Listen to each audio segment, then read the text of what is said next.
Hello students, welcome back to my YouTube channel As Per Science. My name is Shubham and today we are going to learn about evolution. So evolution is a very interesting topic. Alright, so आज हम evolution के बारे में study करेंगे. So सबसे पहले हम देखते हैं कि एग्जैक्टली ओरिजिन कैसे हुआ.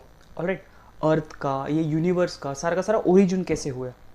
ओके, सो सबसे पहले बहुत साल पहले, ठीक है, ऑलमोस्ट 15 बिलियन ईयर्स अगो, ठीक है, ये देखो मैंने ऊपर लिखा है 15 बिलियन ईयर्स. इतने साल पहले मैं आपको लेके जा रहा हूँ. ऑलराइट, सो एक पूरी की पूरी हम जर्नी स्टडी करेंगे कि कैसे हुआ सब कुछ. ऑलराइट, सो 15 बिलियन ईयर्स अगो कुछ भी नहीं था, कोई नहीं था, आप लोग नहीं थे, सिर्फ मैं था. ऑलराइट, मैं सब देख रहा था बिकॉज मुझे आपको आके सिखाना भी था. ऑलराइट, इसके लिए ऐसे मैं बस देख रहा था, ऑब्जर्व कर रहा था. सो तब क्या हुआ, एक बिग बैंग नाम का एक बहुत बड़ा एक्सप्लोजन हुआ.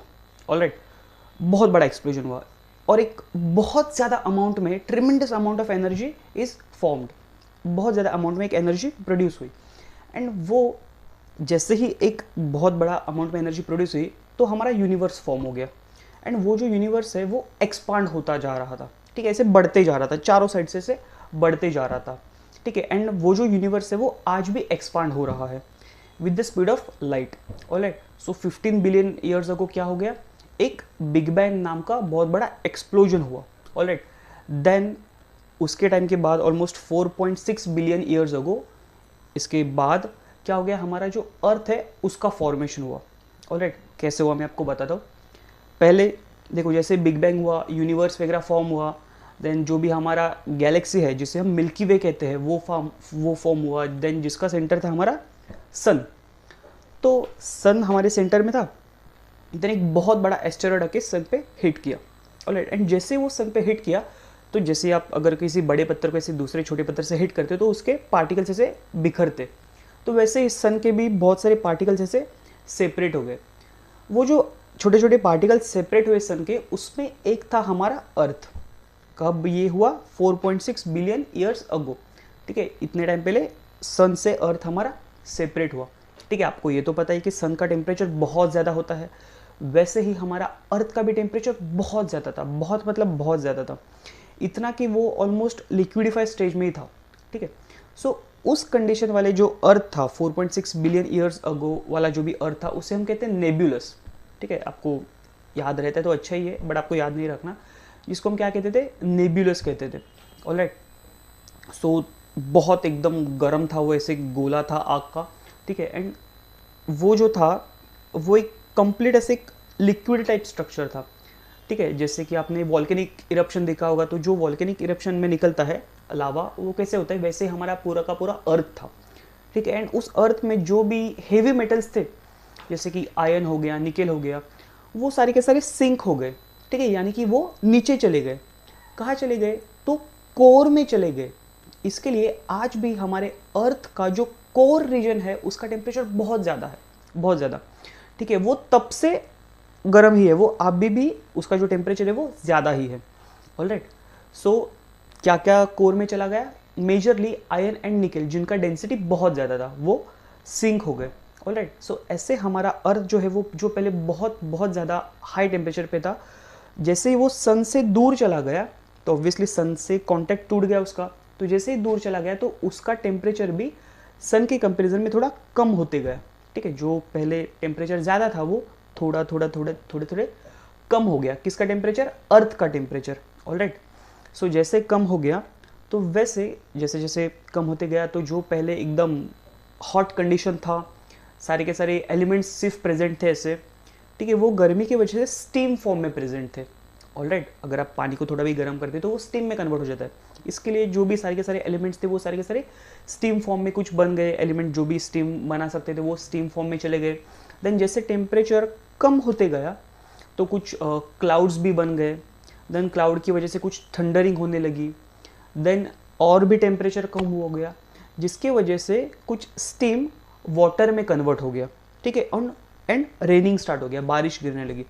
बहुत ज़्यादा अमाउंट में बारिश गिरने लगी, इतना ज़्यादा अमाउंट कि वहाँ पे सारे के सारे ओशियंस, रिवर्स, लेक फॉर्म हो गए. ठीक है, जो कि आज भी हम देखते हैं. ठीक है, वो उस टाइम पे जो रेनफॉल हुआ था उसका है ये सारा का सारा रिजल्ट है। ऑलराइट, सो जैसे ही ये सब ओशियन वगैरह फॉर्म हो गया, देन जो भी हमारे लाइफ का ओरिजिन है वो एक्चुअली हुआ है ओशियन में स्टार्ट। ऑलराइट, वो कैसे हुआ है अभी वो भी हम देखेंगे। पहले ये जस्ट हमने और थोड़ा सा पिछला देख लिया कि एग्जैक्टली ओरिजिन कैसे हुआ। ओके, अभी हम देखेंगे कि हमारा ओरिजिन के साथ इवोल्यूशन कैसे हुआ। ऑलराइट, सो आपको याद क्या रखना है, जो भी हमारा ओरिजिन हुआ, लाइक लाइफ का ओरिजिन, वो कहाँ पे हो गया, ओशियन में हुआ। ऑलराइट, सो देखो ओरिजिन तो आपको समझा कैसे हुआ, अभी देखते हैं कि इवोल्यूशन कैसे हुआ। ये सारा का सारा जो ब्लू कलर का है ये क्या है, ओशियन है। ठीक है, इसमें पहले कुछ नहीं था, सिर्फ और सिर्फ ऐसे सिंपल एलिमेंट्स थे।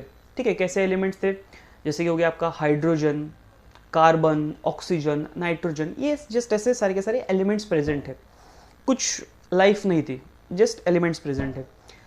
देन देखो ये जो सारा का सारा प्रोसेस है ये वन नाइट में प्रोसेस नहीं हुआ है। ठीक है, इसमें crores of millions of years लगे, बहुत ज़्यादा ईयर्स लगे। ठीक है, एंड ये जस्ट एक पॉसिबिलिटी कि ऐसा हुआ है, किसी को नहीं पता कि एग्जैक्टली ऐसे ही हुआ है। ऑलराइट, सो कुछ ऐसे सिंपल एलिमेंट्स थे जो कि एकदम ऐसे डिस्क्रीट अमाउंट में प्रेजेंट थे।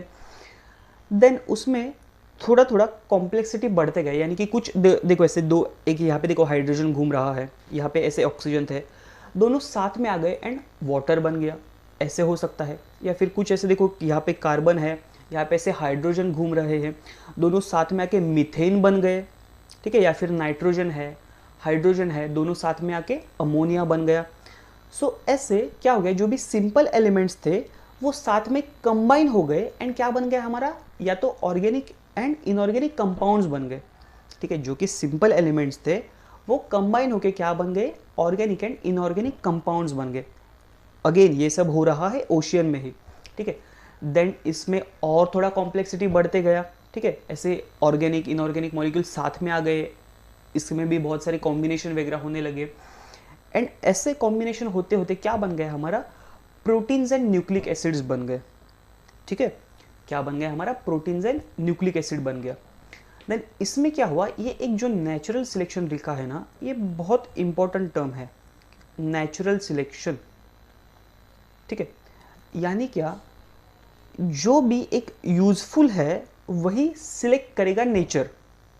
ठीक है, यानी कि ऐसे कुछ कंपाउंड्स जो कि उस टाइम सरवाइव कर सकते थे वही सरवाइव कर गए एंड जो नहीं कर सकते थे उनकी डेथ हो गई। ठीक है, जो सरवाइव कर सकते थे उस इन्वायरमेंटल कंडीशन में उनको सिलेक्ट किया एंड जो लोग नहीं कर रहे थे सरवाइव उनको एलिमिनेट कर दिया एंड जिन लोगों को सिलेक्ट किया उनका और आगे इवोल्यूशन होता गया। ठीक है, जो उस टाइम सरवाइव कर सकते थे उनको सिलेक्ट किया, जो नहीं कर सकते थे उनको एलिमिनेट किया। ठीक है, जिनको सिलेक्ट किया है उनमें और इवोल्यूशन होता गया, यानी कि उनमें और कॉम्प्लेक्सिटी बढ़ते गई। ठीक है, ये आपको याद रखना है, ये होता है नेचुरल सिलेक्शन। ठीक है, यानी कि नेचर सिलेक्ट करेगा कि कौन आगे जाएगा एंड कौन नहीं जाएगा। सो देखो ये जो कुछ प्रोटीन्स न्यूक्लिक एसिड थे उनमें क्या हो गया, नेचुरल सिलेक्शन हो गया। ठीक है, एंड नेचुरल सिलेक्शन होते होते इन प्रोटीन एंड न्यूक्लिक एसिड का और कॉम्प्लेक्सिटी बढ़ गया। मैंने क्या बोला, इवोल्यूशन यानी एक टाइप का कॉम्प्लेक्सिटी बढ़ना। ठीक है, हमेशा ऐसा नहीं होता बट हम यहाँ पे कह सकते हैं कि कॉम्प्लेक्सिटी बढ़ना। तो again proteins and nucleic acid का कॉम्प्लेक्सिटी बढ़ते गया एंड क्या बन गया हमारा, प्रोटोप्लाज्म बन गया। प्रोटोप्लाज्म है हमारा फर्स्ट लिविंग मटेरियल। ठीक है, प्रोटोप्लाज्म बन गया। देखो यहाँ पे एक ऐसे आउटर कवरिंग आ गया। ठीक है, इसके सराउंडिंग में जो भी प्रोटीन्स एंड न्यूक्लिक एसिड थे उनके सराउंडिंग में ऐसे एक कवरिंग आ गया एंड क्या फॉर्म हो गया, प्रोटोप्लाज्म। ये वर्ड आपको याद रखना है, प्रोटोप्लाज्म, बहुत बार एमसीक्यू में पूछा जाता है। ठीक है, देन अगेन इसमें भी और कॉम्प्लेक्सिटी बढ़ते गया बढ़ते गया बढ़ते गया, देन बन गया हमारा प्रोकैरियोटिक सेल। ठीक है, so prokaryotic cell again complexity बढ़ते गया, यूनिसेल्युलर ऑर्गेनिज्म बन गए, अगेन और कॉम्प्लेक्सिटी बढ़ा, यूकैरियोटिक ऑर्गेनिज्म बन गए। देन यूकैरियोटिक ऑर्गेनिज्म में अगेन और कॉम्प्लेक्सिटी बढ़ते गया एंड हमारे प्लांट्स एंड एनिमल्स बन गए। देन एनिमल्स में अभी तक के ह्यूमंस जो कि बहुत इवॉल्व एनिमल्स हैं। ठीक है, बट हमारा जो इवोल्यूशन है ह्यूमंस का वो ओशन में नहीं हुआ, हमारा एक्चुअली लैंड पे हुआ है। जस्ट ये मैंने आपको यहाँ पे एक फ्लो चार्ट में समझाया है। ठीक है, ह्यूमंस का एक्चुअली इवोल्यूशन लैंड पे हुआ है, बट हमारा अगर ओरिजिन पूछा जाए तो हमारा ओरिजिन में भी ओशन ही आता है। ऑलराइट, सो ऐसे ओरिजिन एंड इवोल्यूशन हमारा होता है। इसमें आपको याद क्या रखना है कि नेचुरल सिलेक्शन प्रोसेस हुआ था, जिसके वजह से जो कि यूज़फुल कैरेक्टर्स थे, सॉरी, जो कि सर्वाइव करते थे उस इन्वायरमेंट में, उन्हें सिलेक्ट कर दिया गया, एंड जो नहीं करते थे उन्हें एलिमिनेट कर दिया गया। एंड जो भी सिलेक्ट किए हुए जो भी कैरेक्टर्स थे उनमें और इवोल्यूशन होता गया और कॉम्प्लेक्सिटी बढ़ते गई, ठीक है। देन जो भी सबसे पहला फर्स्ट लिविंग मटेरियल था वो क्या था, प्रोटोप्लाज्म था, ठीक है। ये जो आपको यहाँ पे दिख रहा है येलो कलर में, ये है प्रोटोप्लाज्म, जो कि सबसे पहले फॉर्म हुआ था, लिविंग मटेरियल है हमारा। ऑलराइट, सो अगर हम इवोल्यूशन का डेफिनेशन देखते हैं, so what exactly is evolution? Then it is a gradual change occurring in the living organisms over a long duration, ठीक है। देखो ये जो चेंजेस थे ना, ये बहुत स्लोली होते गए। ये ऐसा नहीं कि आज प्रोटोप्लाज्म बना, कल प्रोकैरियोटिक बना, परसों यूकैरियोटिक बना, ऐसा नहीं है, ठीक है। इनमें करोड्स ऑफ ईयर्स लगे, मिलियंस ऑफ ईयर्स लगे इसमें, ठीक है। कैसे चेंज हो गया, थोड़ा थोड़ा, एकदम एकदम ग्रेजुअल चेंज हुआ है, थोड़ा सा थोड़ा सा थोड़ा सा, ऐसे करते करते कॉम्प्लेक्सिटी बढ़ते गई है, ठीक है। ये अगेन ये कोई एक दिन का काम नहीं है। So gradual change occurring in a living organism over a long duration, ठीक है। अभी हमने देखा कितने सालों लग गए, बिलियंस ऑफ ईयर्स लग गए ये सारा का सारा इवोल्यूशन होने में, ठीक है। देन अगर हम डेफिनेशन देखते हैं तो वन ऑफ द डेफिनेशन क्या है इवोल्यूशन का, that formation of a new species due to changes in the specific character of a several generation of a living organism as a response to natural selection is called as evolution, ठीक है। सो जैसे आगे species बनते गए, ठीक है, कैसे species बनते गए, जो कि पहले एक, देखो पहले एक एंसेस्टर था, ठीक है। देखो ये एक पहले एक एंसेस्टर था, ठीक है, जिसमें कुछ इवोल्यूशन हो गया एंड इसके से कुछ प्रोजेनीज फॉर्म हो गए। ऑलराइट, देन जैसे जैसे इसमें इवोल्यूशन होते गया तो देखो ये जो रेड था ये और चेंज होके ऑरेंज बन गया। ऑलराइट, सो ये क्या हो गया, हमारा एक अलग कैरेक्टर फॉर्म हो गया ना। जो पहले सब कुछ रेड था उसमें थोड़ा सा और चेंज होके कुछ तो चेंज हो गया, इन्वायरमेंटल फैक्टर्स की वजह से कह सकते हैं, या फिर हम म्यूटेशन की वजह से भी कह सकते हैं। ये एक क्या बन गया, ये एक ऑरेंज बन गया। भी समझो इसमें भी अगेन और कुछ तो चेंजेस हो गए एंड ये एक क्या बन गया, ग्रीन बन गया, ठीक है। सो ऐसे इवोल्यूशन होते जाता है। ऑलराइट, देखो ये जो रेड था वो तो रेड ही रहेगा बिकॉज इसमें कुछ इवोल्यूशन नहीं हुआ है। ओके, बट यहाँ पे अगर हम देखते हैं कि सबसे इवॉल्व कैरेक्टर कौन सा है, तो सबसे इवॉल्व कैरेक्टर जो है वो है ग्रीन वाला, ठीक है। इसका एंसिस्टर देखो, यानी कि जो भी इसके पूर्वज थे वो कैसा था, रेड वाला था, ठीक है। इसमें क्या हो गया, कॉम्प्लेक्सिटी बढ़ते गई, इसमें कॉम्प्लेक्सिटी बढ़ते गई, इसमें कॉम्प्लेक्सिटी बढ़ते गई, इसमें कॉम्प्लेक्सिटी बढ़ते गई, एंड सबसे जो भी कॉम्प्लेक्स ऑर्गेनिज्म है इस डायग्राम में वो है ये ग्रीन वाला, ठीक है। बिकॉज ये ग्रीन वाला सिलेक्ट किया है जो बाकी यहाँ पे सिलेक्ट नहीं हुआ है, ठीक है। इस कंडीशन में यानी कि जो भी यहाँ पे इन्वायरमेंटल कंडीशन होगा उसमें ये ग्रीन वाला जो कैरेक्टर है वो ज़्यादा सुपीरियर होगा as compare to this red वाला, इसीलिए वो सिलेक्ट हुआ है। यहाँ पे रेड वाला सिलेक्ट क्यों नहीं हुआ, यहाँ पे ग्रीन वाला क्यों हुआ है, बिकॉज यहाँ पे जो भी एनवायरमेंटल कंडीशन था उसमें ये रेड वाला ज़्यादा करके सूट हो रहा था, ना कि ये ग्रीन वाला ज़्यादा करके सूट हो रहा था, ना कि ये रेड वाला।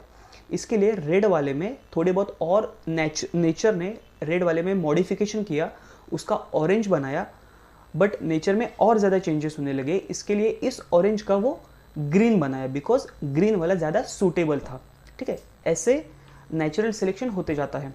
ये एक्चुअली बहुत एक बड़ा कंसेप्ट है जो कि अभी आपको इतना डिटेल में नहीं है। अगर आप नेक्स्ट हायर स्टैंडर्ड्स में अगर आप साइंस लेते हो तो ये आपको बहुत डिटेल में एंड बहुत इंटरेस्टिंग है। ऑलराइट, नेचुरल सिलेक्शन, सो ऐसे होता है नेचुरल सिलेक्शन। देन इवोल्यूशन को हम डिफाइन कैसे कर सकते हैं, तो progressive development of a plants and animals from the ancestors having a different structural and functional organization is called evolution, ठीक है। सी जो कि हमारे एंसेस्टर्स होते हैं, जो भी हमारे पूर्वज होते हैं, वो हमसे अलग दिखते थे। फॉर एग्जाम्पल ऐसे कहा जाता है कि ह्यूमंस का जो पूर्वज होता था वो मंकी था। ऑलराइट, सो मंकी से हम इवॉल्व हुए हैं, तो ऑब्वियसली उनके कैरेक्टर्स अलग है, हमारे कैरेक्टर अलग है, कुछ लोगों में वो तो कैरेक्टर सेम ही अभी तक। ऑलराइट, सो क्या हो गया, कुछ डेवलपमेंट होते गए, ओके। एंड डेवलपमेंट होते होते किस में डेवलपमेंट हुआ, एंसेस्टर में डेवलपमेंट हुआ। एंड डेवलपमेंट होते होते इवोल्यूशन हो गया। एंड जो भी आज का जो एकदम इवॉल्व वाला कैरेक्टर है वो एंसेस्टर से डिफरेंट है, ठीक है। Different structural and functional organization, ठीक है, इसी को हम क्या कहते हैं, इवोल्यूशन। सो ये कुछ टर्म्स है जो कि आपको याद रखने हैं इवोल्यूशन के। ऑलराइट, जो इवोल्यूशन का मीनिंग है वो क्या है, gradual change occurring in a living organism over a long duration, ये आपको याद रखना है। ऑलराइट, एंड ये जो दो डेफिनेशन है वो भी आपको याद रखना है, कभी कभी आपको एग्जाम में डेफिनेशन पूछा जा सकता है। Okay, so that's it for the day. अगर आपको कोई डाउट होता है तो आप मुझे कमेंट बॉक्स में पूछ सकते हो। सो आई होप आपको इवोल्यूशन पूरा का पूरा समझ में आया होगा। And alright then we will stop here. Have a good day and bye bye.